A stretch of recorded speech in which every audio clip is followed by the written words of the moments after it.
limits, man. Okay, calm down. There was also this really disturbing story about children's art. I couldn't believe this. When I saw this, I almost thought it was like out of The Onion or something. So Gaza children's artwork removed from London hospital. UK lawyers for Israel filed complaints saying artwork made some Jewish patients feel vulnerable and victimized.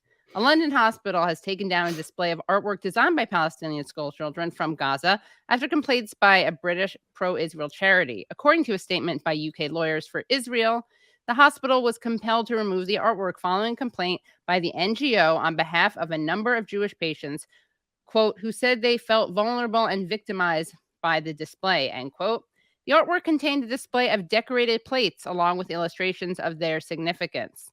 Entitled Crossing Borders, a festival of plates, the display was shown by the entrance to the children's outpatient department at the Chelsea and Westminster Hospital. It was designed by children at two schools run by UNRWA in Gaza and transferred onto the plates by children at the Chelsea Community Hospital School. The caption for one display was, "The olive branch is a symbol of peace and is used to express the wish for an independent Palestinian state." The group said the drawings from Gaza all appear to be professional artwork in the same style, carried out by the same person. Although it was said to have been designed by children at the Beit Lahia Girls' School and the Jabalia Prep Boys' School, a school in Gaza. UK LFI said in the complaint that some of the artwork displayed Palestine as covering the entire area of Israel. And then someone rightly tweeted out, if you feel vulnerable and victimized having to look at display of artwork by children from Gaza, imagine how those children feel when an Israeli soldier is pointing a gun at them, and get over yourself. Yeah. And the thing that was amazing is that they celebrated this. The organization celebrated getting these images removed. These plates removed. There was an article that's now, I guess, changed a bit, but they said, "We are delighted to announce that the artwork has been removed." I mean, these people feel vulnerable and victimized by literally anything. Like, Palestinians can just breathe next to them, and you know, these smear campaigns would just they would just fly off the handle. So you know, to feel threatened by artwork from children is just shows you how weak they are in what they're defending. It's so disgusting.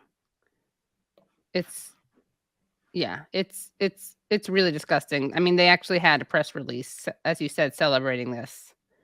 You can't make it up. It's just such a disgusting example of how like trauma and tragedy and genocide can be weaponized to justify ethnic cleansing. And it's such a sign of how coddled these people are, that they would have the nerve to say this out loud. Like, that's what was striking to me, that they would say out loud that they are delighted.